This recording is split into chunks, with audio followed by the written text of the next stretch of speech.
0 seconds. The Hayward Fault runs 74 miles directly beneath the East Bay, cutting through Oakland, Berkeley, Fremont, San Leandro, and Hayward. It doesn't run near these cities.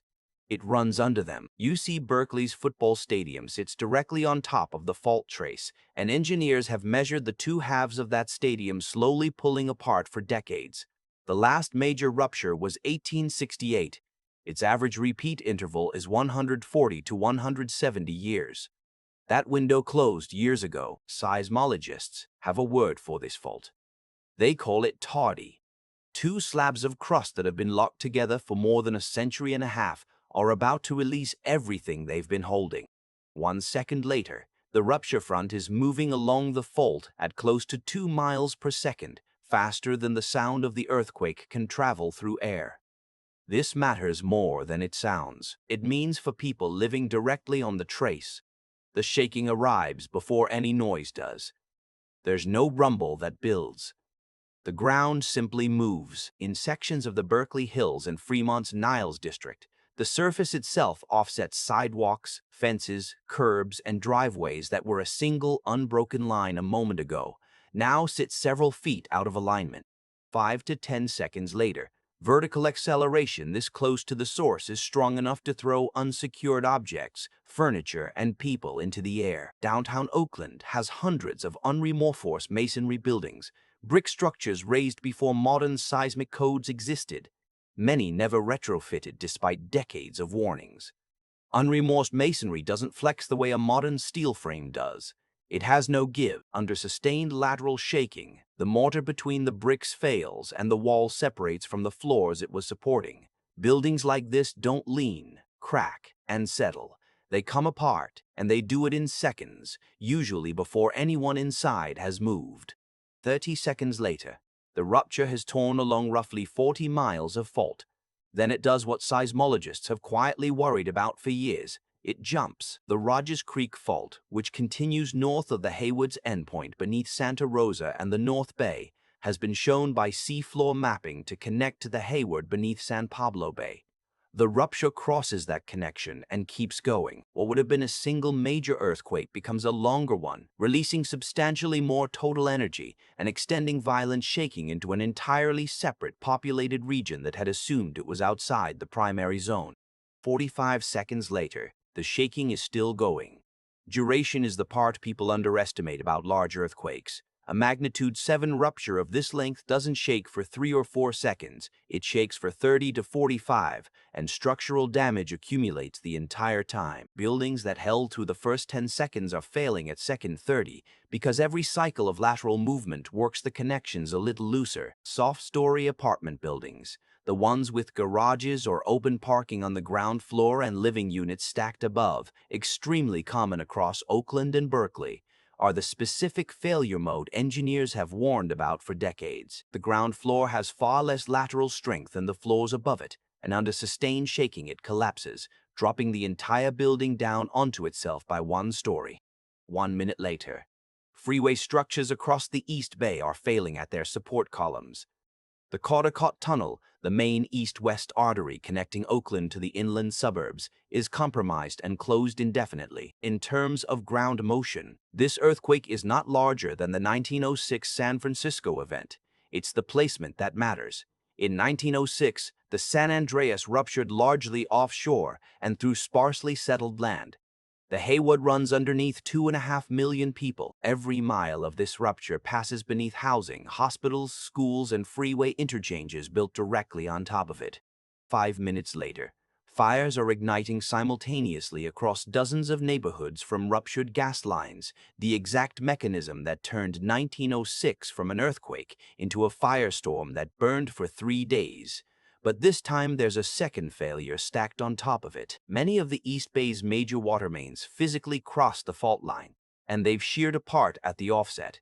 Fire crews reach burning blocks and find hydrants with no pressure behind them. In the Oakland and Berkeley Hills, the same steep, dry terrain that made the 1991 Oakland Hills firestorm so destructive is now hosting multiple ignition points at once, with no water and blocked access roads.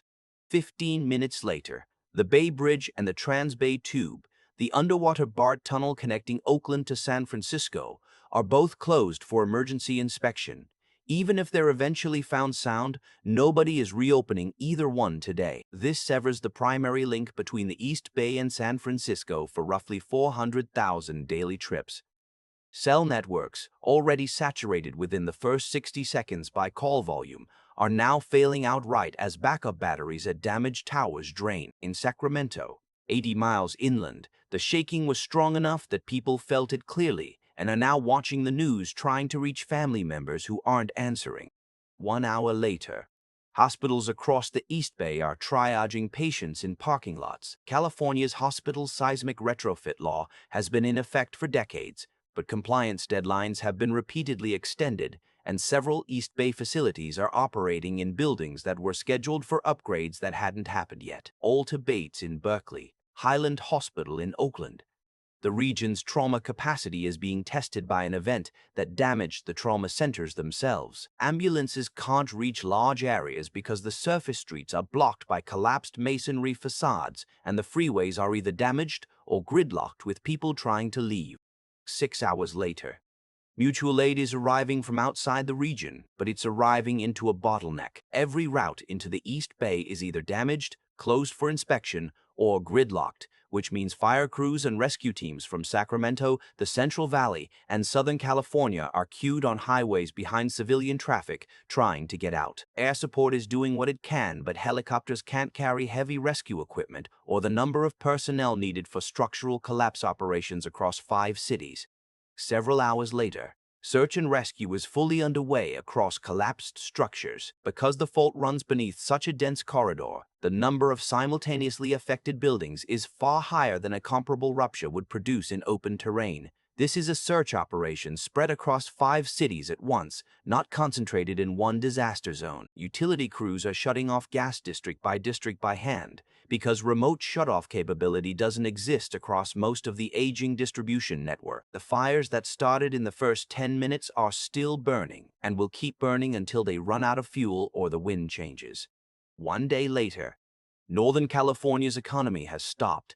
The port of Oakland, one of the busiest container ports on the West Coast, is closed.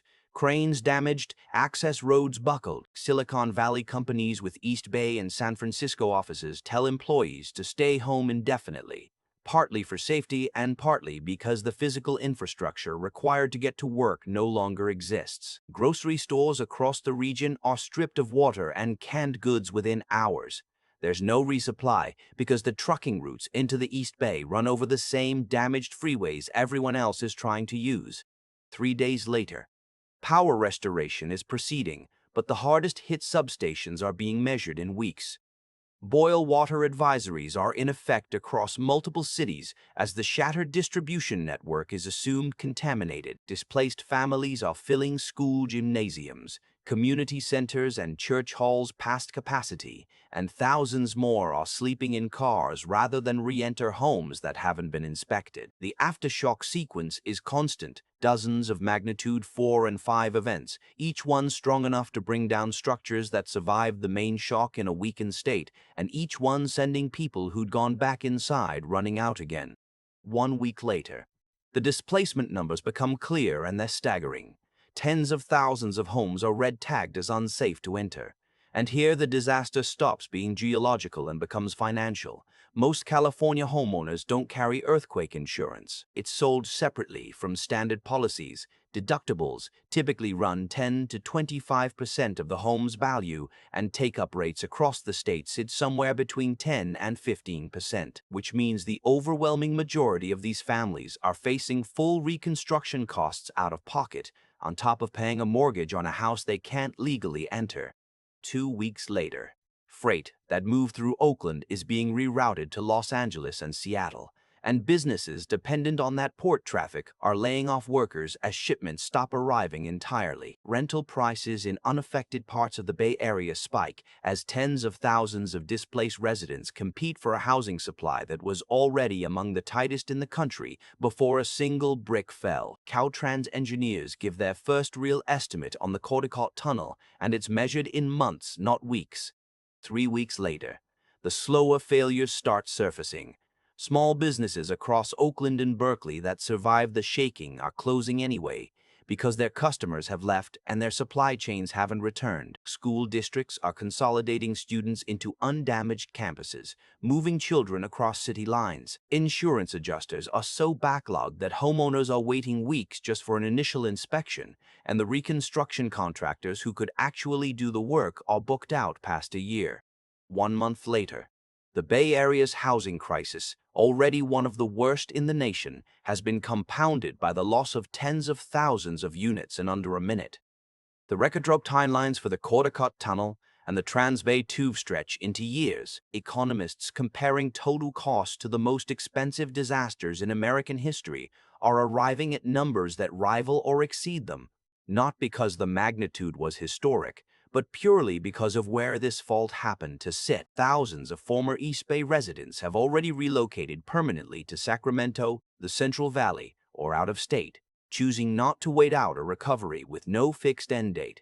And the fault itself has gone quiet. It's doing now exactly what it did for the 150 years before this, creeping a few millimeters a year beneath the stadium, beneath the freeways, beneath the houses, locking up and starting the count over.